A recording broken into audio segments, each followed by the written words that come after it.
আজ না হয় কাল তুমি যাইবা কবরে, যাওয়ার সময় দেখবে চেয়ে গো তোমার সবই রইবে পড়ে, যাওয়ার সময় দেখবে চেয়ে গো। আজ না হয় কাল তুমি যাইবা কবরে, যাওয়ার সময় দেখবে চেয়ে গো তোমার সবই রইবে পড়ে, যাওয়ার সময় দেখবে চেয়ে গো। দাদা গেল না গেল কেউ এলো না ফিরে, দাদা গেল না গেল কেউ এলো না ফিরে, কবরে যাইতে হবে গো ভাইজানি অন্ধকার কবরে, কবরে যাইতে হবে গো। ঘর করলা বাড়ি করলা চলো গাড়ি করে, ঘর করলা বাড়ি করলা চলো গাড়ি করে, হঠাৎ আজরাইল সামনে খাড়া গো চলো অন্ধকার কবরে, হঠাৎ আজরাইল সামনে খাড়া গো। আজরাইল বলবে নি আর দেরি নয় চলো তাড়া করে, আজরাইল বলবে নি আর দেরি নয় চলো তাড়া করে, কোনো কথা শুনিবে না গো নিবে কলিজাটা ছেড়ে, কোনো কথা শুনিবে না গো। ছেলে মেয়ে বলবে বাবা কিভাবে যাও ছেড়ে, ছেলে মেয়ে বলবে বাবা কিভাবে যাও ছেড়ে, বাবা বলে ডাকব কারে গো বাবা এ ভুবন সংসারে, বাবা বলে ডাকব কারে গো।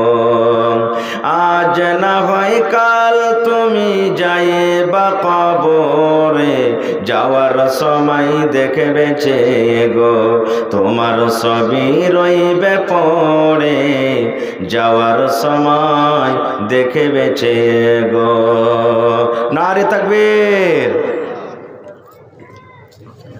আজকে জলসার যোগ্যতম শ্রদ্ধেয় সভাপতি সাহেব, সামনে বসে থাকা ইসলাম দরদি দিন দরদি ভাই ও বাবাজিরা, পর্দানাসীন মায়েরা এবং খালারা, সমস্ত তারিফ ও গুণগান সে মহান আল্লাহ তাবারাক ওয়া তাআলার জন্য, যে মহান আল্লাহ তাবারাক ওয়া তাআলা এত কনকনে ঠান্ডা হওয়া সত্ত্বেও নরম গরম বিছানাকে ত্যাগ করে এই জালসার পিন্ডালের তলাতে একত্রিত হয়ে বসে কিছু বলার ও শোনার তৌফিক দিয়েছেন। তাই আমরা সে আল্লাহর প্রশংসা করি, অন্তর থেকে সকলেই পড়েন আলহামদুলিল্লাহ। একটু জোর করে পড়েন আলহামদুলিল্লাহ।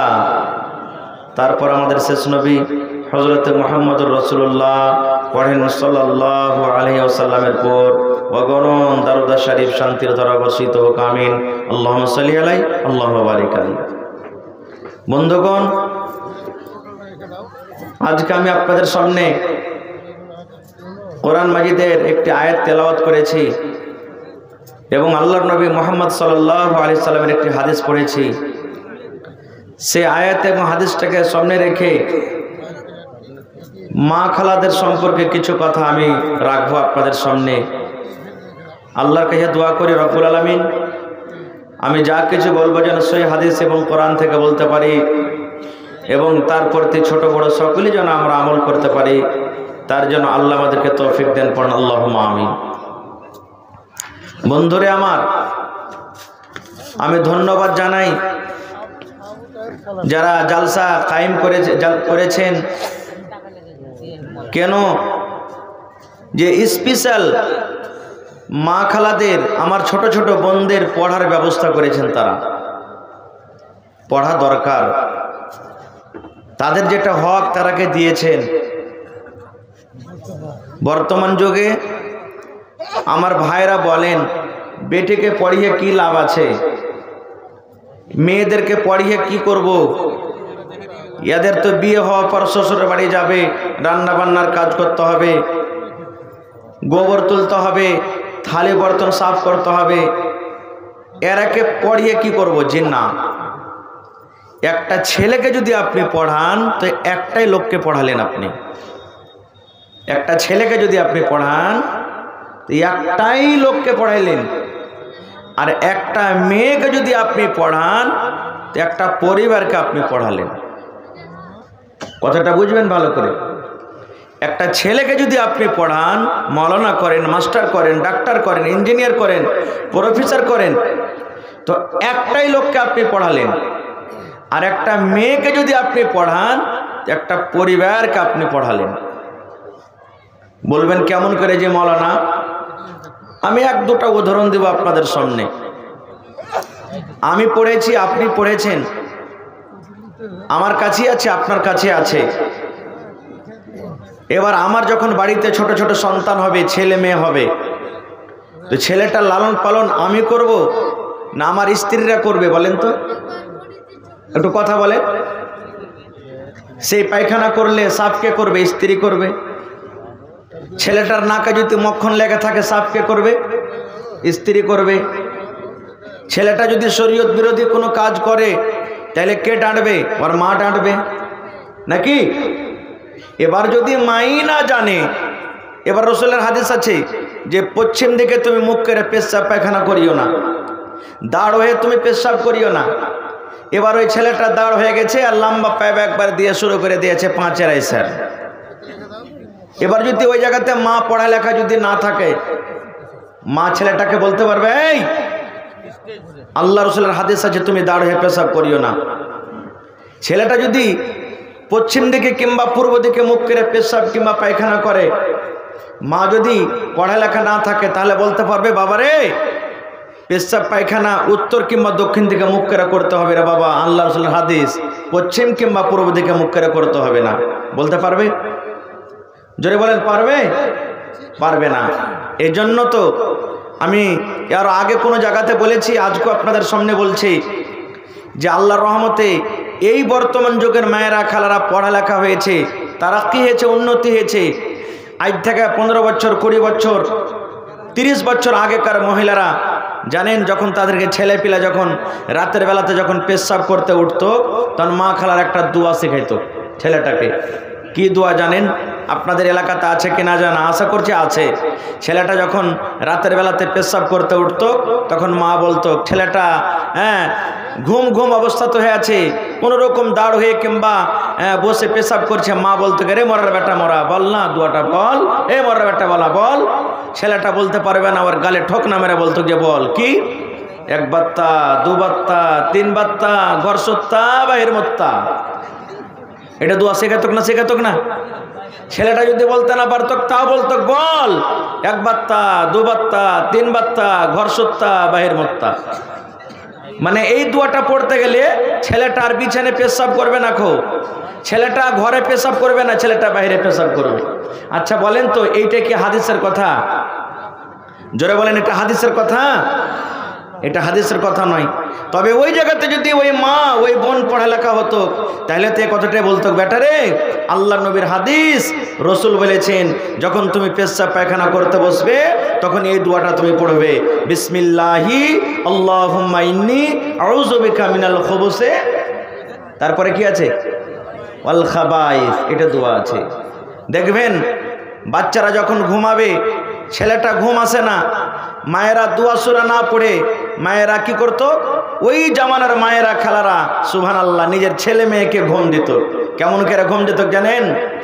আনি মানি কালবাদরের ছা, কালাইতে পোকা বেচা বেচা খা, ফাতেমা খাতুনকে নিন দিয়ে যা। এই দেখেন এরকম ভাবে ঘুম দিচ্ছে না, তাই না? সুবহানাল্লাহ। এবার বলেন আল্লাহ তাবারক ওয়া তাআলা কোরআন মাজিদে কত সূরা দান করেছেন? জোরে বলেন। হায় আল্লাহ, আপনার মুখে খানি টেনে ভরা আছে নাকি যে ভাই কোরআন মাজিদ পড়েন না আপনারা? আল্লাহ তাবারক ওয়া তাআলা কোরআন মাজিদে কতটি সূরা দিয়েছেন? হায় আল্লাহ, 1-2টা লোক। আর যদি আমি এই জায়গাতে বলি অমুক ফিল্মে কয়টা গান আছে যে ভাই বলেন তো, পটপট করে বলে দিবে সবে করে, দরকার হতে গেলে পড়াও শুনিয়ে দিবে। সুবহানাল্লাহ। এ ভাই মুসলমান, আল্লাহ তাবারাক ওয়া তাআলা কোরআন মাজিদে 114 সূরা দান করেছেন। কতটি সূরা? জোরে বলেন, শিখেলেন কত সূরা দান করেছেন? 114। আল্লাহ তাবারাক ওয়া তাআলা কোরআন মাজিদে একটা সূরা দান করেছেন, সেই সূরাটার নাম হলো সূরাতুন নিসা। আল্লাহ তাবারাক ওয়া তাআলা মা খালাদের দাম কত আল্লাহ বাড়িয়ে দিয়েছেন বন্ধুরে। আল্লাহ মায়েদের মান সম্মান কত বাড়িয়ে দিয়েছেন। কোরআন মাজিদ আপনি পড়িতে লাগবেন, গোটা কোরআন মাজিদ পড়তে পড়তে দেখবেন একটা সূরার নাম আছে সূরাতুন নিসা। নিসা মানে মহিলা, নিসা মানে আওরাত, নিসা মানে নারী। কিন্তু আল্লাহ তাবারাক ওয়া তাআলা কোরআন মাজিদের মধ্যে কোনো এমন একটা সূরা নাই যে মরদের নামে সূরা আছে সূরাতুর রিজাল। সূরাতুর রিজাল নাই কোরআন মাজিদে, সূরাতুন নিসা আছে। তো আল্লাহ তাবারাক ওয়া তাআলা মা খালাদের মান সম্মান কত বাড়িয়ে দিয়েছেন যে আল্লাহ তাবারাক ওয়া তাআলা তাদের নামে কোরআন মাজিদ একটা সূরা দিয়ে দিয়েছেন। আর একটু আগে চলেন, সুবহানাল্লাহ। বর্তমান যুগে মা খালাদের প্রতি জুলুম অত্যাচার হয়। আমরা মুসলমান যে কোরআন হাদিস মানি, জুলুম অত্যাচার আমরা করি, তাদের মান সম্মান দিই না। যেমনই বাড়িতে মেয়ে জন্মগ্রহণ করবে আমাদের মনটা ভারী হয়ে যায়, যেমনই বেটির যদি আমরা খবর পেয়ে নিই আমাদের মাথাটা ভারী হয়ে যায়। শুধু ভারী নয়, ওই বাবা রাতের বেলাতে বিছানে ঘুম আসে না। আল্লাহ রে, তুমি বেটি দিয়েছো আল্লাহ, আল্লাহ কেমন করে তার বিবাহ দেব, আল্লাহ কেমন করে 5 লক্ষ টাকা আমি জোগাড় করব, আল্লাহ কেমন করে কোন জামাই আমি পাবো। এই ধরনের চিন্তা ভাবা হয় কি হয় না? জোরে বলেন, হয় কি হয় না? এটা নতুন কথা নয়। আল্লাহ তাবারাক ওয়া তাআলা কোরআনে বলেন, ওয়াইদা বুশিরা আহাদুহুম বিল উনসা যাল্লা ওয়াজহুহু মুসওয়াদ্দাও ওয়া হুয়া কাযীম।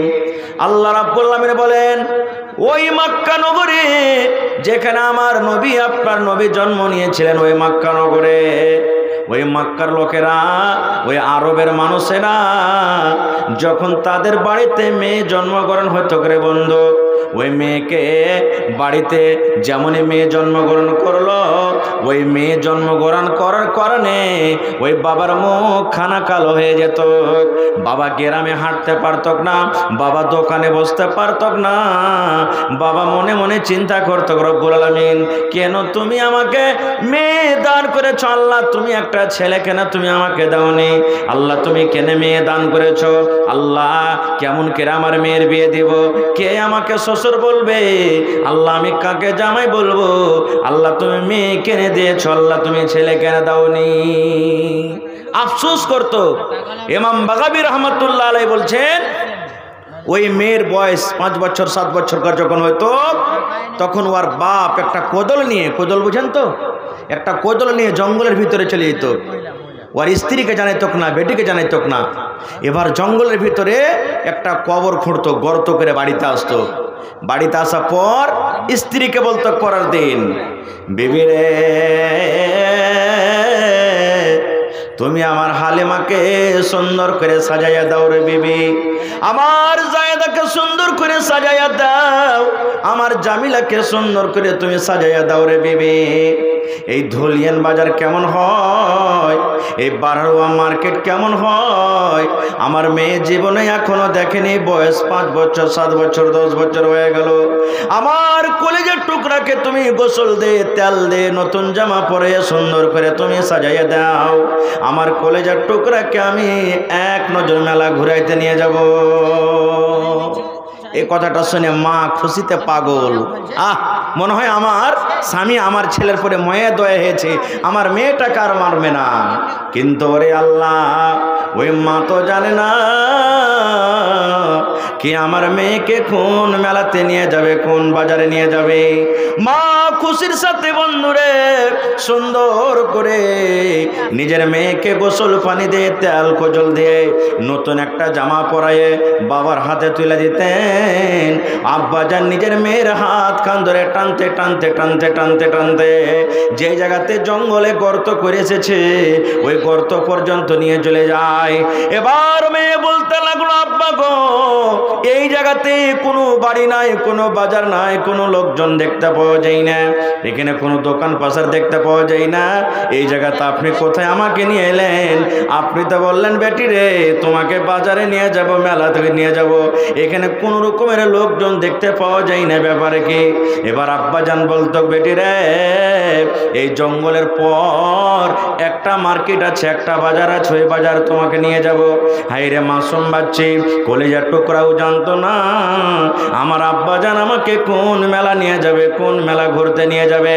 হাত ধরে টানতে টানতে টানতে ওই জঙ্গল পর্যন্ত নিয়ে যেত, যেখানে তার জন্য একটা গর্ত করা হয়েছে। ওই গর্ত পর্যন্ত যখন পৌঁছিত, এবার আব্বা বলতো বেটিকে বেটি রে একটু নজর করে দেখো তো এর সামনে গর্তটা কত বড় আছে, একটু নজর করে দেখো সামনে গাড্ডাটা কত বড় আছে রে। কিন্তু ওই মেয়ে জানতো না আমার আব্বাজান কেন আমাকে দেখতে বলে। কলিজার টুকরা নয়নের তারা ওই সোনামণি যখন আব্বার কথা শুনে এরকম ভাবে মাথাটা বাড়িয়ে গর্ত দেখতে যাবেন, গর্ত দেখতে যাওয়ার সাথে সাথে হায় রে আল্লাহ রে আল্লাহ, পিছন থেকে আব্বাজান তাকে একটা ধাক্কা দিয়ে গর্ততে ফেলে দিত। এবার যখন মেয়ে গর্ততে পড়ে গেল, ইমাম বাগাবী রাহমাতুল্লাহ আলাইহি বলেন গর্ততে যখন কলিজার টুকরা মেয়ে পড়ে গেল, এবার মেয়ে বলতো আব্বা গো কেন তুমি আমাকে ধাক্কা দিলে, কারণটা কি আমি কিছু বুঝতে পারলাম না। এবার আব্বা বলতো বেটি রে জীবনের মতো তুমি আমাকে আব্বা বলে নাও, আর তুমি আমাকে আব্বা বলতে পারবে না। এই আকাশটা তুমি জীবনের মতো দেখে নাও, আর তুমি জীবনের মতো আর আকাশটা দেখতে পাবে না। মাকে যদি টাকার আছে জীবনের মতো তুমি মা মা মা বলে ডেকে নাও, জীবনের মতো তুমি আর মাকে মা বলে ডাকতে পাবে না। ইমাম বাগাবী রাহমাতুল্লাহ আলাইহি বলেন ওই গর্ততে পড়ে পড়ে কলেজের টুকরা নয়নমণি মেয়ে বলতো আব্বা গো কি অপরাধ করেছে, আমি কি ভুল করেছি আব্বা তুমি আমাকে গর্ততে ফেলে এরকম কথা বলো। এবার আব্বা বলতো বেটি রে যেদিন থেকে তুই আমার বাড়িতে জন্ম নিয়েছিস নানা প্রকারের লোকের আমাকে তানা দেয়, আমাকে ঘোঁচা দেয়। আমি যখন গ্রাম দিয়ে হাঁটি লোকেরা আমাকে বলে দেখো রে মেয়ের বাবা চলে যায়, বেটির বাবা চলে যায়। আমি লজ্জার কারণে গ্রামে মুখ দেখাতে পারি না, লজ্জার কারণে লোকের সাথে আমি কথা বলতে পারি না রে বেটি। আমার কলিজার টুকরা শুন, লোকের ঘোঁচার কারণে মারে তোকে দুনিয়া তার বাঁচতে হবে না, দুনিয়া থেকে তোকে বিদায় করে দেব। ইমাম বাগাবী রাহমাতুল্লাহ আলাইহি বলেন এই কথাটা শোনা পর ওই মেয়েটা ওই গর্ততে পড়ে পড়ে চোখ দিয়ে ঝরঝর ঝরঝর করে পানি ঝরে আর কান্দার বলে আব্বা গো আর জীবনে আপনাকে আব্বা আব্বা আব্বা বলে ডাকবো না, আমার দুই চোখ যেদিকে যাবে আমি চলে যাব, আমি মাকে মা মা মা মা বলে আর ডাকবো না, যেদিকে আমার দুই চোখ যাবে আমি চলে যাব। কিন্তু দয়া করে আপনি আমাকে মারিয়েন না, গর্ত থেকে আপনি আমাকে উঠাই এলেন। কিন্তু একটা কথা শুনতো না ওই আব্বা, ওরে সুবহানাল্লাহ, ওই জীবিত মেয়ের উপরে মাটি চাপিয়ে তাকে জীবিত দফন করে বাড়ির দিকে চলে আসতো। আল্লাহ রাসূল সাল্লাল্লাহু আলাইহি সাল্লাম নবী যখন হইলেন নবীজি মা খালাদের দাম বাড়িয়ে দিলেন, মান সম্মানকে আল্লাহ রাসূল বাড়িয়ে দিলেন, আল্লাহ দিয়ে দিলেন। কি মান বুঝিয়ে দিলেন? আল্লাহ রাসূল বললেন উম্মত রে যার বাড়িতে মেয়ে দুটা হবে, কোন হাদিসে একটার কথা আছে, কোন হাদিসে দুটার কথা আছে, কোন হাদিসে তিনটার কথা আছে, কোন হাদিসে চারটার কথা আছে। আল্লাহ রাসূল বলেছেন যার বাড়িতে মেয়ে জন্মগ্রহণ করেছে ওই মেয়েকে যদি শক্তি মতো পড়িয়ে লেখে বড় করে তেল কাজল দিয়ে, মেয়ে যখন বড় হয়ে যাবে তার জন্য একটা সুন্দর ছেলে সুন্দর বর দেখে সুন্দর বাড়ি ঘর দেখে তার যদি বিয়ে লাগিয়ে যেতে পারে, আল্লাহ রাসূল বলেছেন মেয়ের বাবা তুমি খুশি হয়ে যাও, রাজি হয়ে যাও, আমি নবী আর ওই মেয়ের বাবা জান্নাতে থাকবো। কেমন করে জান্নাতে থাকবো? নবীজি দুইটা লোককে ইশারা করে বললেন উম্মত রে ও মেয়ের বাবা তোমরা শুনে নাও, আমি নবী, নবী এরকম ভাবে দুটা অঙ্গল দুটা লোককে ইশারা করে বলছেন ও মেয়ের বাবা এই দুটা লোক যেমন পাশাপাশি আছে আমি নবী আর ওই মেয়ের বাবা জান্নাতের ভিতরে পাশাপাশি থাকবো। নারে তাকবীর, সুবহানাল্লাহ। তাহলে আশা করছি যত লোক এখানে বসে আছেন যাদের বিবাহ হয়েছে, ছেলে মেয়ে হয়েছে, আশা করছি বেশিরভাগ বাড়িতে আপনাদের মেয়ে জন্মগ্রহণ হয়েছে, হয়নি না হয়নি? হয়েছে না হয়নি? তাহলে মনটা ভারী করবেন ভাই, ভারী করিয়েন না। না না, আজ 50,000 টাকা মাস ইনকাম করেন আপনি বাড়িতে, এটা আল্লাহর দেওয়া একটা নিয়ামত। হইতে পারে আল্লাহ আপনাকে মেয়ে দান করেছেন, তার বরকতে আজকে আপনি 50,000 টাকা মাস ইনকাম করেন। আপনি বড় বড় ঠিকাদার বনে গেছেন, সাইড চালাইছেন, বড় ডাক্তার মাস্টার হয়েছেন। হইতে পারে আল্লাহ তাবারাক ওয়া তাআলা আপনাকে যে মেয়ে দান করেছেন, তার বরকতে আল্লাহ তাবারাক ওয়া তাআলা আপনাকে এত বড় মানুষ করে দিয়েছেন।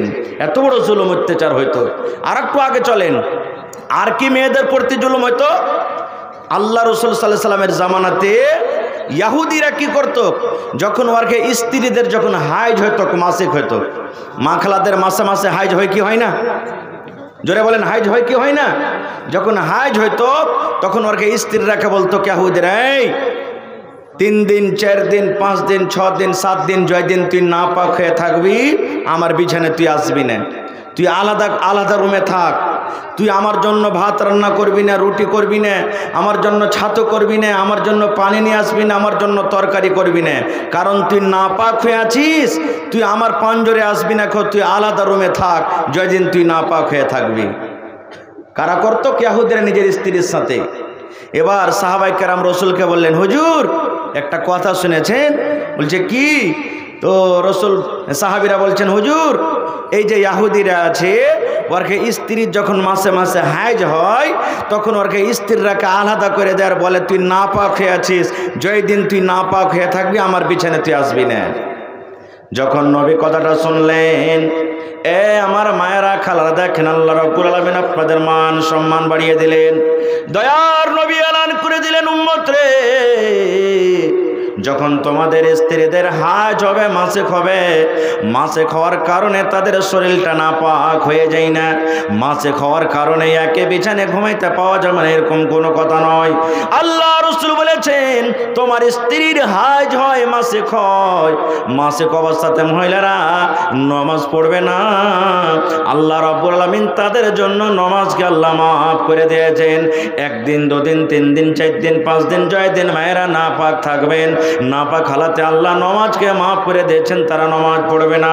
রোজার হালাতে যদি মায়েরা খালারা যদি এরকম ভাবে হাজ হালাতে থাকে, আল্লাহ রাসূল বলেছেন, মহিলা জয় দিন তুমি নাপাক হয়ে থাকবে, তুমি রোজাটা ছেড়ে দাও, রোজা রাখিও না। আর রমজান মাস যখন পার করে যাবে, আগামী বছরে রমজান আসতে আসতে যেটা তোমার রোজা ছুটলো, ওই রোজা কোটাকে তোমাকে পূর্ণ করতে হবে। তারপর রাসূল বলেছেন, উম্মত রে, তোমার স্ত্রীকে তুমি চুমা দিতে পারবে, তোমার স্ত্রীকে তুমি চুমা খেতে পারো, তোমার স্ত্রীকে গায়ে গা লাগিয়ে তুমি ঘুমাইতে পারো, তোমার গুনাহ হবে না গো। আল্লাহ রাসূল বলেছেন, উম্মত একটাই কাজ তুমি করতে পাবে না, একটাই কাজ তুমি করতে পাবে না, যখন তোমার স্ত্রীরা পাক পবিত্র হালাতে থাকে, যখন তাদের মাসিক হয় না, যখন তোমরা নিজের স্বামী স্ত্রীতে সহবাস করো, মিলন করো, এই কাজটা বাদ দিয়ে স্ত্রীর সাথে তুমি সব করতে পাবে, তোমার জন্য জায়েজ আছে। খবরদার খবরদার তাকে হেকারত মনে করিও না, খবরদার খবরদার তাকে তুমি কোন নয়নে দেখো না, খবরদার তোমার স্ত্রীদের হাইজ মাসিক হবে, তাদের বিছানটা খবরদার আলাদা করে দিও না। নবীজি এই জিনিসটা দেখাইতে গিয়ে মায়েশা রাদিয়াল্লাহু তাআলা আনহা, আল্লাহ নবীর একজন স্ত্রী, নবীর পাঞ্জরে একদিন বসে আছেন, গিলাসে দুধ পান করেন কিংবা পানি পান করেন, দয়ার নবী কিন্তু টুক টুক টুক টুক করে নবীজি দেখছেন নিজের বিবির দিকে। মায়েশা বলেন, আমি দুধ পান করি কিংবা আমি পানি পান করে, আর নবীজি আমার দিকে দেখছেন, আমার বেবি আয়েশা গিলাসের কোন জায়গাতে মুখ লাগায়ে ঠোঁট লাগায়ে পানি পান করেন। মায়েশা বলেন, আমি দুধ পান করতে করতে কিংবা পানি পান করতে করতে একটুখানি এখনো গিলাসে পানি আছে কিংবা দুধ আছে, আমি গিলাসটাকে যখন রেখে দিলাম, দয়ার নবী চট করে গিলাসটাকে উঠিয়ে নিলেন। আমি আয়েশা যেই জায়গাতে আমি মুখ লাগায়ে ঠোঁট লাগায়ে আমি পানি পান করলাম, দয়ার নবী ওই জায়গাতে মুখ লাগায়ে ঠোঁট লাগায়ে পানি পান করলেন। শুধু তা নয়, মায়েশা বলেন, আমি গোশত ছিঁড়ে ছিঁড়ে খাই, আমি মাংস দাঁত দিয়ে কেটে কেটে খাই, ছিঁড়ে ছিঁড়ে খাই। এবার রাসূল আমার দিকে দেখছেন, আমার স্ত্রী আয়েশা গোশতের কোন জায়গাতে মুখ লাগায়ে কামড় দেন।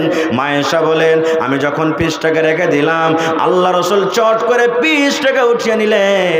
আমি আয়েশা যে জায়গাতে দাঁত লাগাইয়ে কামড় দিয়েছে, দয়ার নবী ওই জায়গাতে দাঁত লাগাইয়ে ছিঁড়ে ছিঁড়ে খাইলেন। এবার মা আয়েশা কি বলছেন জানেন? আমি তখন মাসিকের হালাতে, হাইজার হালাতে আমি। সুবহানাল্লাহ। তাহলে একটা কথা বলবো, নবীজি নিজের স্ত্রীকে কত ভালোবাসতেন, নবীজি নিজের বিবিকে কত ভালোবাসতেন, যে তার বাঁচা পানি, যে পানিটা দুধটা বেঁচে আছে, যখন রাখতেন রসুল পান করতেন, দুধ পান করতেন। যেই পিসটা রেখে দিলেন নবীজি, ওই পিসটাকে উঠিয়ে যেই জায়গাতে মা আয়েশা কামড় দিয়েছেন ওই জায়গাতে নবীজি কামড় দিয়ে খেতেন। বর্তমান যুগে আমার কোনো ভাই ভাত খেতে বসেছে, আমার ভাইয়েরা তরকারি খেতে বসেছে, ভাতটা খেতে খেতে খেতে খেতে যদি অল্প ভাত বেশি হয়ে যায় আর স্ত্রীকে বলে এ হালেমার মা ভাত কটা খেয়ে লাও তো, মা খালারা কি বলবেন জানেন? হ্যাঁ, তোমার কোঁটা পড়া ভাত খেতে যাচ্ছি আমি, আর কি হাঁড়িতে ভাত নাই, তোমার আমি কাঞ্জিরা ভাত খেতে যাব, ও খেবে না খো। এই তো আমাদের মহব্বত, ভালোবাসা। এ আমার মায়েরা খালারা, আল্লাহ তাবারক ওয়া তাআলা আপনাদের মান সম্মান কত বাড়িয়ে দিলেন। আর একটা হাদিস শোনেন, আল্লাহ রাসূল সাল্লাল্লাহু আলাইহি সাল্লামের 4 জন্মে নবীকে আবতার বলতেন মক্কার কাফেরেরা। আবতার মানে यार মরে যাওয়ার পরে আর নাম লেনাওয়ার দুনিয়াতে কেউ নাই, কারণ নবীজির ছোট বয়সে ছোটকালে ছেলেরা মারা গেছেন আর শুধু মেয়েরা বেঁচে থেকেছেন। এই জন্য নবীকে রাগাইতেন মক্কার কাফেরেরা যে আবতার। আপনারা বলেন তো আবতার কোন সূরাতে আছে? ইন্না আতাইনাকাল কাউসার ফাসাল্লি লিরাব্বিকা ওয়ানহার ইন্না শানিয়াকা হুয়াল, বলেন হুয়াল। হ্যাঁ, মক্কার কাফেররা বলতো যে আবতার, কিন্তু আল্লাহ তাবারক ওয়া তাআলা বলছেন হে নবী আপনি চিন্তা করিয়েন না, আপনি আবতার না, আবতার তো হলো ওরা, ওরগে মরার পর কেউ নাম লেনাওয়ালা হবে না, কিয়ামত পর্যন্ত আপনার নাম থাকবেন পান ইনশাআল্লাহ। জানেন, যত নেককার মানুষ হবে বেশিরভাগই দেখবেন আল্লাহ তাবারক ওয়া তাআলা মেয়ে দিয়ে ওকে পরীক্ষা করবে। বিভিন্ন রকমের পরীক্ষা হবে, কিন্তু পরীক্ষাদের মধ্যে একটা পরীক্ষা হবে যাকে মেয়ে দিয়ে পরীক্ষা করবে। কিন্তু আমার মায়েরা খালারা বুঝে না, কত ভাইও বুঝে না। দেখবেন ভাই, কোনো মা খালার যদি 1টা 2টা 3টা 4টা 5টা করে মেয়ে হয়ে গেছে, ওর স্বামীটা কি করবে? ওকে ভালো করে খাইতে দিবে না, খাইতে দিবে না জি ভাই, নিজের চোখে দেখে কথা বলছি। দেখবেন মা খালারা যখন বাচ্চা জন্ম দেয় তখন 2 দিন 3 দিন পর কাজু কিশমিশ সহারা আদা এ ধরনের খেতে দেখি দেয় না, ভালো ভালো খাবার দেখি দেয় না। দেখবেন 3টে 4টে যখন যার মেয়ে হয়ে গেছে, ছেলে হয়নি, ওই ভাই ওগুলা দিবে না ওকে খাইতে, বলবে এই খবরদার খাবি না তুই, আমার এগুলা জিনিস তোকে দিব না খো, তোর পেট থেকে শুধু মেয়ে হয়েছে, তোর মতন স্ত্রীকে বাড়িতে রাখা হবে না খো। কত ভাই নিজের স্ত্রীটাকে তালাক পর্যন্ত দিয়ে দেয় মেয়ে হওয়ার কারণে। আচ্ছা বলেন তো, ওই মায়ের পেট থেকে যে মেয়ে জন্মগ্রহণ হয়েছে ওইটা কি তার দোষ, তার ভুল? বলেন তার কি ভুল এটা? এবার যদি আমি একটু কথাটাকে উল্টে ধরি, ওইটা তো আপনার ভুল হয়ে গেল। ও তো একটা জমিন ফসল দেওয়ার জন্য তৈয়ার আছে, মা কই আপনার জমিন আছে, মা কই লাগান তো মা কই হবে না, হবে না? গম লাগান তো গম হবে না, হবে না? ধান লাগাবেন তো ধান হবে না, হবে না? বইয়ের গাছ লাগাইবেন, আর যদি বলেন যে আম খাবো তো হবে, হবে জি ভাই। তো স্ত্রী জাতি একটা হলো জমিন, আল্লাহ তাকে জমিন বলেছেন। তা আপনি কেমন বিছন দিলেন যে ওর পেট থেকে ওই জমিন থেকে মেয়ে হলো? আপনি পুরুষের আপনি দিতেন জমিনে, পুরুষের আপনি বীজ দিতেন, তাহলে না পুরুষে তো যদি একটা কথাটা উল্টা আপনাকে বলা হয় তাহলে বলা যায় কি যায় না, কিন্তু না ভাই, এখানে পুরুষেরও ভুল নয়, এখানে মা খালাদেরও ভুল নয়। কারণ আল্লাহ তাবারক ওয়া তাআলা কোরআনে সূরাতুশ শূরাতে বলছেন, রে দুনিয়ার মানুষ, আমি আল্লাহ তাবারক ওয়া তাআলা যাকে ইচ্ছা করি শুধু ছেলে দান করে, আর আমি আল্লাহ রাব্বুল আলামিন যাকে ইচ্ছা করে শুধু মেয়ে দান করে, আর আমি আল্লাহ রাব্বুল আলামিন যাকে ইচ্ছা করে ছেলে মেয়ে দুটাই দান করে, আর আমি আল্লাহ রাব্বুল আলামিন যাকে ইচ্ছা করি তাকে বাঁধ করে রাখে। এরকম দুনিয়াতে মানুষ আছে না নাই, যে আল্লাহ শুধু ছেলে দান করেছেন, আল্লাহ শুধু মেয়ে দান করেছেন, আল্লাহ ছেলে মেয়ে দুটোই দান করেছেন, আর আল্লাহ বাঁধ করে রেখেছেন। তাহলে আল্লাহ তাবারক ওয়া তাআলা আমার আপনার মনে কে চলবেন কি আল্লাহ নিজের মনে চলবেন? জোরে বলেন। কোরআন মাজিদে একটা সূরা আছে, দেখবেন সূরাটাকে পড়ে, সূরায়ে মারইয়াম আছে না নাই? কোরআন মাজিদ একটা সূরা আছে সূরায়ে আলে ইমরান, ওই সূরাটার মধ্যে দেখবেন কি মারিয়মের মা হান্না খুব নেককার সালেহা বেটি ছেলে, এবার যখন তার পেটে সন্তান এলো তখন নজর মানছেন। কে? মারিয়ামের মা নজর মানছেন। কি নজর? মারিয়ামের মা হান্না এবারে নজর মানছেন। আল্লাহ যদি তুমি আমাকে একটা ছেলে দান করো রব্বুল আমিন, আমি এই ছেলেটাকে ফিলিস্তিনের মসজিদে আল্লাহ দান করব। আমার ছেলেটা মসজিদের ভিতরে থাকবে, আমার ছেলেটা মসজিদে ঝাড়ু দিবে, আমার ছেলেটা নামাজি রেখে পানি দিবে, আমার ছেলেটা মসজিদের খিদমত করবে, আমার ছেলেটা মসজিদের খিদমত হয়ে যাবে। আল্লাহ আমি মা তোমার কাছে দোয়া করছি, নজর মানছি রব্বুল আমিন, আল্লাহ তুমি দয়া করে আমাকে একটা ছেলে দান করিও। কিন্তু ওরে সুবহানাল্লাহ, মা নজর মানলেন আল্লাহ ছেলে দাও, কিন্তু আল্লাহ রব্বুল আলামিনের কুদরত দেখেন, আল্লাহর দয়া দেখেন বন্ধুরে। আল্লাহ রব্বুল আলামিন তাকে ছেলে না দান করে আল্লাহ রব্বুল আলামিন তাকে একটা মেয়ে দান করলেন। এবার যখন মেয়ে দুনিয়াতে এলো, মারিয়ামের মা হান্না মন খানা আফসোস করেছে, মন খানা ছোট বড় করে দিয়েছে, মন খানটা নিরাশ হয়ে গেল। এবার নিরাশ হয়ে বলছেন আল্লাহ রে, তোমাকে আমি বলেছিলাম আল্লাহ একটা ছেলে দাও, কিন্তু আল্লাহ তুমি ছেলে না দিয়ে তুমি আমাকে মেয়ে দিয়েছো। আল্লাহ মেয়েরা যখন দুনিয়াতে আসে, মেয়েরা যখন বড় হবে, হায় যাবে মাসিক হবে, মাসে মাসে 5 দিন 7 দিন আল্লাহ যেতে পারবে না মসজিদে। আল্লাহ মসজিদে কেমন করে ঝাড়ু লাগাবে, মসজিদের ভিতরে কেমন হয়ে যাবে, যখন আমার মেয়ে বড় হবে না পাক হবে তখন কেমন করে মসজিদে ঢুকবে। আল্লাহ কেন তুমি আমাকে ছেলে দিলে না, আল্লাহ কেন তুমি আমাকে মেয়ে দিলে, এরকম ভাবে আফসোস করছে। আল্লাহ রাব্বুল আলামিন বলছেন, ও মারিয়ামের মা তুমি চিন্তা করো না, তুমি চিন্তা করো না রে, এই তোমাকে যে আমি আল্লাহ মেয়ে দান করলাম, প্রথমে ইয়ার নাম রাখো মারিয়াম। আল্লাহ নিজে নাম রাখছেন হান্না রে, তোমার মেয়ের নাম মারিয়াম রাখো। হান্না তুমি শুনে নাও, তোমার এ মারিয়াম কাকজল গ্রামে যত মারিয়াম নামে বেটি ছেলে আছে, ওই মারিয়ামের মতো মারিয়াম নয় রে। আব্দুল্লাহপুরে যত মারিয়াম নামের মেয়েরা আছে, ওই মারিয়ামের মতো তোমার এই মারিয়াম নয়। মারিয়ামের মা শুনে নাও, এই পাকুড়ি এলাকাতে পাকড় বেল্টে যত মারিয়াম নামে বেটি ছেলে আছে, ওই মারিয়ামের মতো তোমার মারিয়াম নয়। আল্লাহ রাব্বুল আমিন বলেন তোমার মারিয়াম আলাদা, আমি আল্লাহ রাব্বুল আমিন নিজের কুদরত তাকে দেখাবো। এবার বন্ধুরে আল্লাহ তাবারক ওয়া তাআলার দয়া দেখেন, আল্লাহ রাব্বুল আমিনের কারিশমা দেখেন। ওই মারিয়াম আস্তে আস্তে আস্তে আস্তে যখন বড় হয়ে গেল, সুবহানাল্লাহ, আমি ঘটনার দিকে যাব না, আল্লাহ তাবারক ওয়া তাআলা সেই মারিয়ামের পেট থেকে বিনা বাপে আল্লাহ রাব্বুল আমিন সন্তান দান করলেন।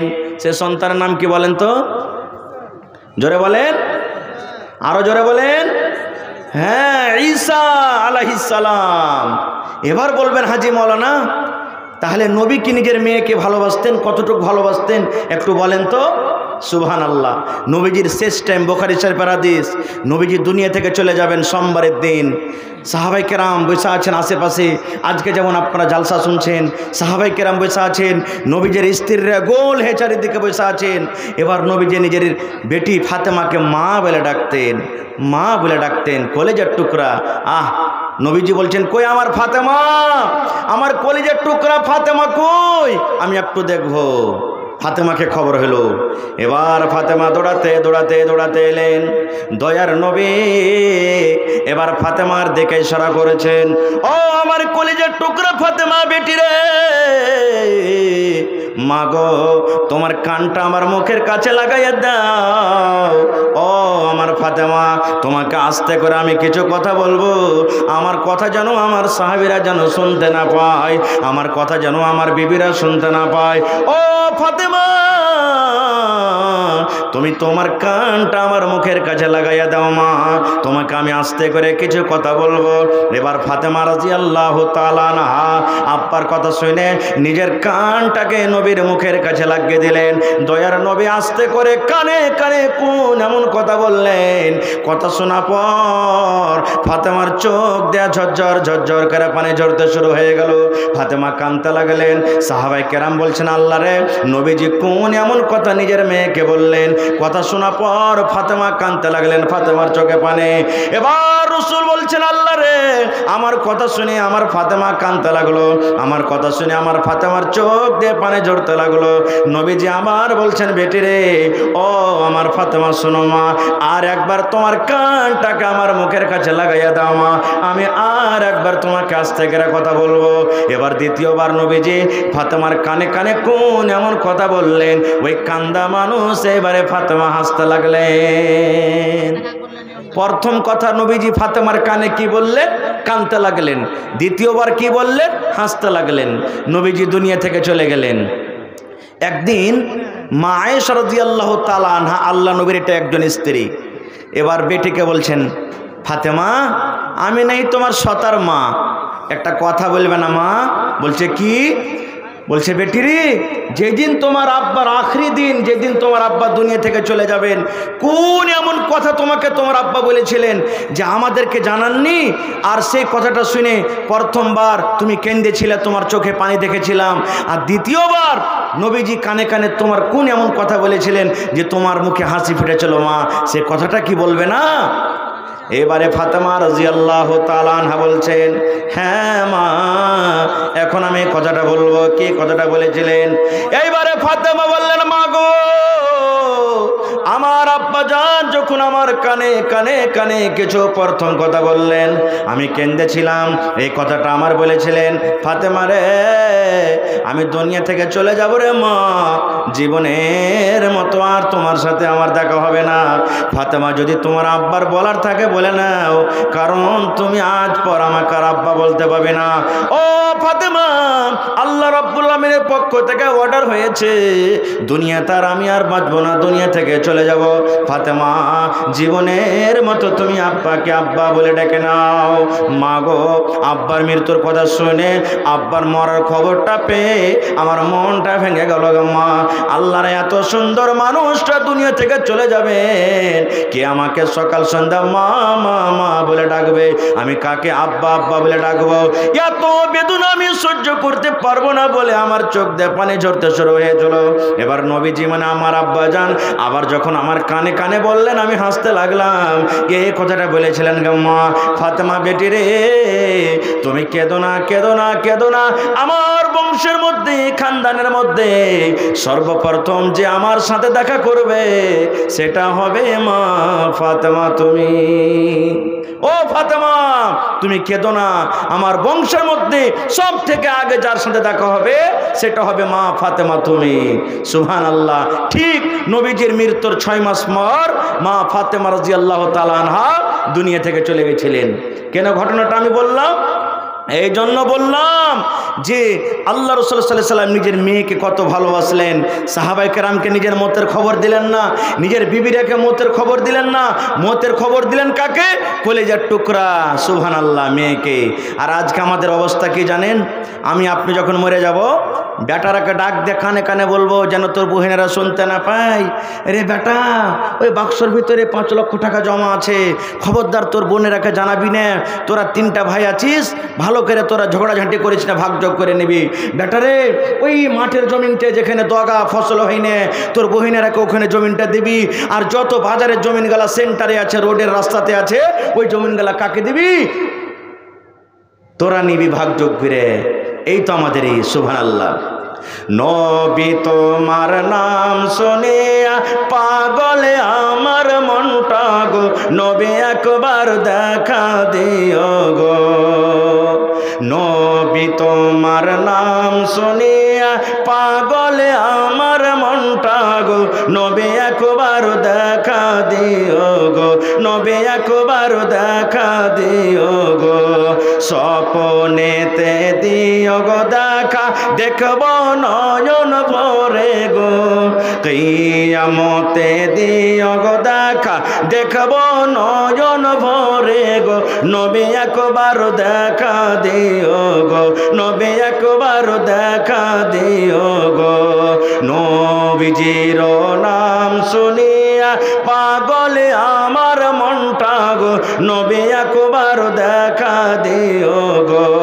নবীর প্রেমে পাগল হইয়া ঘর বাড়ি ছাড়িলাম গো। নবীর প্রেমে পাগল হইয়া ঘর বাড়ি ছাড়িলাম গো নবী একবার দেখা দিও গো নবী একবার দেখা দিও গো স্বপ্নেতে দিও গো দেখা দেখব নয়ন ভরে গো কিয়ামতে দিও গো দেখা দেখব নয়ন ভরে গো নবী একবার দেখা দিও গো নবী একবার দেখা দিও গো নারে তাকবীর। ভাই আমার একটা কিতাব আছে দেখবেন, আপনাকে সিরকুন লাইব্রেরিতে মনে হয় বইটা পাবেন, দেখবেন খুলে সুনহেরি কিরণে আব্দুল মালিক মুজাহিদের লেখা। অতি একটা ঘটনা লিখছেন কি একটা লোকের এই মনে হয়েছিল হবে, এইবারে মনে হয়েছিল হবে, এইবারে মনে হয়েছিল হবে, এই করতে করতে করতে ছয়টি মেয়ে তার হয়েছে। এবার আল্লাহ তাবারাক ওয়া তাআলা মানুষকে জাহান্নামে দিবেন, তো 7টা দরজা আছে। কত দরজা আছে ভাই জোরে বলেন? জাহান্নামের দরজা কত? 7টা। আর জান্নাতে ঢুকবে, জান্নাতের দরজা হলো 8টা। আর ওই লোকটার মেয়ে হয়েছে কয়টা? 6টা। এবার মেয়ে হওয়ার কারণে দেখবেন কত মাকে দেখবেন আফসোস লাগে ভাই। আমাদের গ্রামও আছে, এলাকা তো আছে, ঝগড়া যখন লেগে যাবে না তখন যায় বলবে, শাশুড়িতে বলবে, এ বেটি বিয়ানি মাগি, তোর পেট থেকে তো বেটি হয়েছে রে লিচ্ছি লাগানি, তোর পেট থেকে কি বেটা হবে? কত ঘুঁচা মেরে মেরে কথা বলবে। ওই মা রাতের বেলাতে কত চোখ দিয়ে পানি ঝরাবে, কানবে, বলবে আল্লাহ তুমি একটা ছেলে গেলা দাও, আল্লাহ একটা ছেলে গেলা দাও, কত রকম কথা বলবে। তো ওই লোকটা ইমাম মালিক মুজাহিদ বলছেন যে একটা লোকের 6টা মেয়ে, একটাও ছেলে হয় না, উঠতে বসতে সব সময়তে স্ত্রীটাকে মারা পিটা গায়েল ফজত, এদিকে শাস্তিতে ঝোঁকা দিচ্ছে, এদিকে ননদে ওকে টানা দিচ্ছে, সব সময়তে কত সহিবে। শেষ পর্যন্ত তাকে কাপড়ও ভালো মতন দেয় না, স্ত্রীটাকে চিরুনিও দেয় না, পাউডারও দেয় না, তেলও দেয় না, কিচ্ছু দেয় না, বিছান থেকে আলাদা করে দিলে, এই তুই নামতে শুতে থাক, তোর মতন স্ত্রীকে আমি বিছানে নেব না, তুই নামতে ঘুমিয়ে থাক। সুবহানাল্লাহ, বিনা মশরিতে ঘুমিয়ে থাকে। এবার মুসান্নিফ বলছেন, যে বই লিখেছেন, যে ছেলেটা মানে ওই পুরুষটা বিছানে শুতে আছে আর স্বপন দেখছে আমি মরে গেছি। ভালো করে করেন, এটা স্বপন দেখছে আমি মরে গেছি। এবার বলেন, মানুষ যখন স্বপন দেখছে তখন কেউ বুঝতে পারছে যে আমি স্বপন দেখছি? মনে করছে সিরকুন বাজারে একবারে পেট ভরে মিষ্টি খাচ্ছি, এবার জাগার পর দেখে যে আল্লাহ একটা চোখে দেখতে পেলাম না। এরকম হয় না? হয় না? এই সন্ধির বাড়িতে বিহার বাড়িতে গিয়ে দেখছি বিহানের সাথে কত মজার গল্প করছে। সুবহানাল্লাহ, এরোপ্লেনে হেলিকপ্টারে মনে হয় উড়ে বেড়াচ্ছি। এরকম স্বপন দেখে না? তো লোকটা স্বপন দেখছে আমি মরে গেছি। এবার মরে গেছি ঠিকই নাকি আমি মরে গেছি? এবার কিছুক্ষণ পর লোকটা বলছেন যে জাহান্নামের ফেরেশতা এসে আমার হাতখানটাকে ধরে টানতে শুরু করেছে। আমি তখন স্বপনে তাকে বলছি, এই তুমি কে, আমাকে কোথায় তুমি নিয়ে যাচ্ছ? বলছে, আরে খাপা তুমি মরে গেছো, তোমাকে এখন জাহান্নামের ভিতরে নিয়ে যাব, আমি জাহান্নামের ফেরেশতা, জাহান্নামের দারোগা। তখন লোকটা মনে করছে আল্লাহ ঠিকই তো, তাহলে আমি মরে গেছি। এবার জাহান্নামের দিকে যখন টানতে শুরু করেছে, এবার বলেন জাহান্নামের গেট, জাহান্নামের দরজা কত বললাম আমি? জোরে বলেন? 7টা। এবার যখন প্রথম গেটের দিকে নিয়ে যাচ্ছে, ওরে সুবহানাল্লাহ, এবার লোকটা স্বপ্নের ভিতরে দেখেন জাহান্নামের ফেরেশতা প্রথম গেটে টানতে যখন নিয়ে চলে গেল, ওই লোকটার বড় মেয়ে দৌড়াতে জাহান্নামের দুয়ারে, জাহান্নামের গেটে এরকম ভাবে হাত তাড়িয়ে দিয়েছে। এবার বলছে আমি যেতে দেব না। জাহান্নামের ফেরেশতা বলছেন, কে তুমি? এই আল্লাহর বান্দে, তুমি কেন আগা গেড়েছ, ছেড়ে দাও। এবার সে বলছে, আরে জাহান্নামের ফেরেশতা, এটা হলো আমার আব্বাজান, যদি তুমি আমার আব্বাজানকে জাহান্নামে নিয়ে যাবে, আমার আব্বাজানকে জাহান্নামে নিয়ে যাওয়ার সাথে সাথে তোমাকে আমাকে নিয়ে যেতে হবে। আমি আমার আব্বাজানের আগা ছাড়বো না, আমার আব্বাজানকে আমি এই দরজা দিয়ে জাহান্নামের ভিতরে যেতে দেব না, কারণ এটা হলো আমার আব্বাজান আর আমি আব্বার হইলাম বড় মেয়ে। একটা গেট দিয়ে বন্ধ হয়ে গেল। এবার লোকটার হাত ধরে টানতে টানতে টানতে টানতে 2 নম্বর গেটে নিয়ে যাওয়া হয়েছে। এবার 2 নম্বর বেটি দৌড়াতে দৌড়াতে দৌড়াতে দৌড়াতে দৌড়াতে সামনে দাঁড় হয়েছে। রে জাহান্নামের ফেরেশতা, এটা আমার আব্বা জান, আমি আব্বার 2 নম্বর বেটি রে। কত লালন পালন করে আমার আব্বা জান আমাকে মানুষ করেছেন, কত কষ্ট করে আমাদেরকে লালন পালন করে। আমার চোখের সামনে আমার আব্বা জান জাহান্নামের ভিতরে যাবে, আমি সহ্য করতে পারবো না। আমার আব্বা জানকে আমি এই গেট দিয়ে জাহান্নামের ভিতরে আমি যেতে দেব না। এবার 3 নম্বর গেটে হাঁটতে শুরু করেছে। 3 নম্বর গেটে 3 নম্বর বেটি এসে হাজির হয়ে গেল। এবার 3 নম্বর গেটে নিয়ে যেতে পারলো না। 4 নম্বর গেটে হাঁটতে শুরু করেছে। 4 নম্বর গেটে 4 নম্বর বেটি দৌড়াতে দৌড়াতে দৌড়াতে এসে চলে এসেছে। 5 নম্বর গেটে 5 নম্বর মেয়ে, 6 নম্বর গেটে 6 নম্বর মেয়ে সামনে দাঁড় হয়েছে। জাহান্নামের ফেরেশতা রে, এটা হলো আমার আব্বা জান, আমি আব্বার 6 নম্বর মেয়ে। আমার আব্বা জানকে আমার চোখের সামনে জাহান্নামের আগুনে পড়তে দেব না রে ফেরেশতা। যদি আমার আব্বা জানকে তুমি নিয়ে যাবে, আমার আব্বার সাথে সাথে তোমাকে আমাকে নিয়ে যেতে হবে। খবরদার খবরদার, তোমাকে আমার সামনে আমার আব্বা জানকে যেতে দেব না। দরজা মারছিল কয়টার? তার মেয়ে আছে আর। এবার 6 নম্বর গেট বন্ধ হয়ে গেল, একটা গেট কিন্তু এখনো খোলা আছে। এবার লোকটার চোখ দিয়ে ঝরঝর ঝরঝর ঝরঝর ঝরঝর করে পানি ঝরতে শুরু হয়েছে। লোকটা কাঁদতে শুরু করেছে।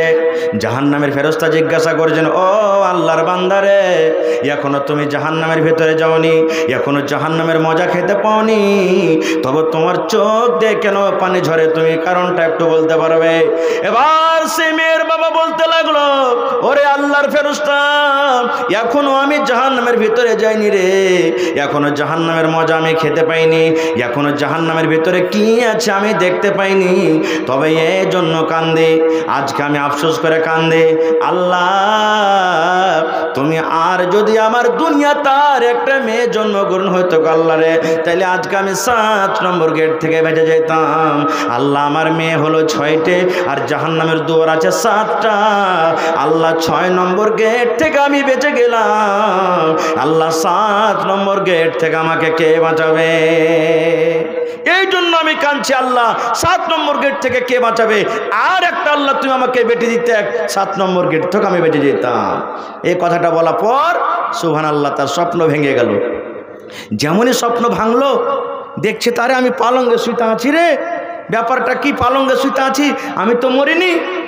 সুবহানাল্লাহ, স্ত্রীরা দেখছে 6টা মেয়েকে নিয়ে শোক পেড়ে চটাই পেড়ে ঘুমিয়ে আছে, বড় বড় মশাতে ফুঁড়ছে। কতদিন থেকে নিজের স্ত্রীর মাথাতে চিরনি হয়নি, তেল লাগেনি, চুল কটা মরিচের গাছের মতন উস্কো খুস্কো হয়ে আছে। বিছানায় বসে বসে লোকটা কাঁদতে শুরু করেছে, আল্লাহ, আজকে যদি আমার স্বপ্ন না হতো, আজকে যদি আমার স্বপ্নটা সত্য হয়ে যেত, আল্লাহ জাহান্নামের আগুন থেকে আমি বাঁচতে পারতাম না। আল্লাহ রে, যে মেয়েরা আমাকে এত সুন্দর করে স্বপ্নের মাধ্যমে জাহান্নামের আগুন থেকে বাঁচিয়ে নিল, আল্লাহ দেখো আমি মেয়েরাকে কি অবস্থাতে রেখেছি। আমার বিবিকে কোনোদিন আমি আদর দিই না, বিবিকে চিরুনি দিই না, বিবিকে তেল দিই না, বিবিকে পাউডার দিই না। আল্লাহ, আমার মেয়েটা আমার বিবি কত কষ্ট করে শুতে আছে, বিছান থেকে নামে সুবহানাল্লাহ মেয়েরাকে তুলে তুলে তুলে বিছানে রাখা হলো। ঘুম হালাতে নিজের বিবিকে বিছানে রাখা হলো, মাথাতে তেল দিয়ে রাতের বেলাতে সুন্দর করে চিরুনি করে দিলেন। যখন মুয়াজ্জিন সাহেব ফজরের টাইমে আসসালাতু খায়রুম মিনান নাওম, ফজরের যখন আজান দিয়েছি, স্ত্রীর ঘুম ভেঙে গেছে। এবার তার স্বামী কিন্তু বসে বসে কাঁদছে, চোখ দিয়ে ঝরঝর করে পানি ঝরছে। স্ত্রী বিছানে উঠে বলছে, স্বামী গো, ব্যাপার কি? আমি তো নামতে ঘুমিয়েছিলাম, আর আপনি আমাকে কখন বিছানা করলেন আমি ভাবতে পারিনি, জানতে পারিনি। আর আপনি রাতের বেলাতে কাঁদছেন, আর মাথাতে লেড়ে দেখছি, দেখো স্বামী গো, আমার মাথাতে কে তেল দিয়েছে, কে চিরুনি করে দিয়েছে, আমি ভাবতে পারি না। যেমন কথাটা বলা সুবহানাল্লাহ, তার স্বামী বিবিকে বুকে জড়িয়ে বলছেন, বিবি রে, জীবনে তোমাকে কত কষ্ট দিয়েছি রে বিবি, জীবনে মেয়ের কারণে কত তোমাকে কষ্ট দিয়েছি, আমি বুঝতে পারিনি, ভুল বুঝেছি বিবি রে। দয়া করে তুমি আমার জীবনের কষ্ট যা পেয়েছো আমার দ্বারাতে স্বামী বলে তুমি মাফ করে দাও, আর তোমাকে এরকম কষ্ট দিব না। মেয়েরাকে আদর করতে লাগলো। এই জন্য বলবো বন্ধুরে, যদি আপনার ছেলে না হয়েছে না হোক, যদি ছেলে হয় তাও আল্লাহর শুকরিয়া আদায় করেন, মেয়ে হয় তাও আল্লাহর শুকরিয়া আদায় করেন। কারণ আল্লাহ তাবারক ওয়া তাআলা পরীক্ষা করার জন্য আমাকে আপনাকে আল্লাহ মেয়ে দান করেছেন। এই জন্য মেয়ে বাড়িতে আসতে গেলে খবরদার খবরদার মনটা আপনি ভারী করিয়েন না। নারে তাকবীর। হয়নি, হবে না, হতে পারে না আমার নবীর সাথে কারো তুলনা। হয়নি, হবে না, হতে পারে না আমার নবীর সাথে কারো তুলনা। হায়রে তুলনা তো দূরের কথা, ছায়াও মিলে না। হায়রে তুলনা তো দূরের কথা, ছায়াও মিলে না। হয়নি, হবে না, হতে পারে না আমার নবীর সাথে কারো তুলনা। হয়নি, হবে না, হতে পারে না আমার নবীর সাথে কারো তুলনা। সকল নবী রাসূল ছিলেন খোদার দিওয়ানা, দো নয়নে দেখব খোদা ছিল তামান্না। সকল নবী রাসূল ছিলেন আল্লাহর দিওয়ানা, দো নয়নে দেখব খোদা ছিল তামান্না। আর মোর নবীকে ডেকে নিলেন, আর মোর নবীকে ডেকে নিলেন দেখবে রব্বানা। হয়নি, হবে না, হতে পারে না আমার নবীর সাথে কারো তুলনা। হয়নি, হবে না, হতে পারে না আমার নবীর সাথে কারো তুলনা। ইউসুফকে দেখে যারা আঙ্গুল কেটেছে, তারা কে আমার নবীর রূপ দেখেছে। ইউসুফকে দেখে যারা আঙ্গুল কেটেছে, তারা কে আমার নবীর রূপ দেখেছে।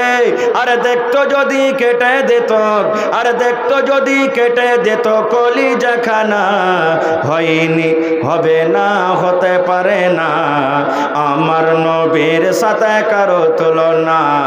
হয়নি, হবে না, হতে পারে না আমার নবীর সাথে কারো তুলনা।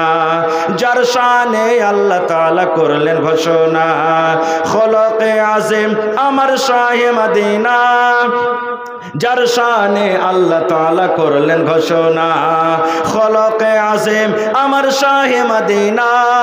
মুসলমানে নবী ছাড়া কিছুই মানে না, মুমিনে কোরআন ছাড়া কিছুই বোঝে না। হয়নি, হবে না, হতে পারে না আমার নবীর সাথে কারো তুলনা। হায়রে তুলনা তো দূরের কথা, ছায়াও মিলে না।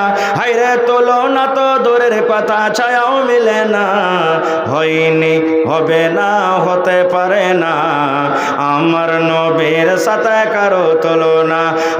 হয়নি, হবে না, হতে পারে না আমার নবীর সাথে কারো তুলনা। নারে তাকবীর। ভাই 1 ঘন্টা হয়ে গেল, আলহামদুলিল্লাহ। আল্লাহ বাচ্চা রাখে, ইনশাল্লাহ এই বিষয়ে কথা বলবো, তবে শেষের বেলাতে বেশি চাহাবো না। যতটি লোক এখানে বসে আছেন এই মাদ্রাসার জন্য, কোরআনের জন্য 30টা পকেট সিমেন্ট কেউ দিতে পারবেন? 1 বড়া 2 বড়া, 1 বস্তা 2 বস্তা করে। 30 জন 30 পারা কোরআন মাজিদের দাম। 30টা লোক, নগদ হোক বাকিতে হোক, 1 বস্তা করে সিমেন্ট মাত্র। আছেন কেউ আল্লাহর বান্দা যারা দিয়েছেন তাও, না দিয়েছেন তাও?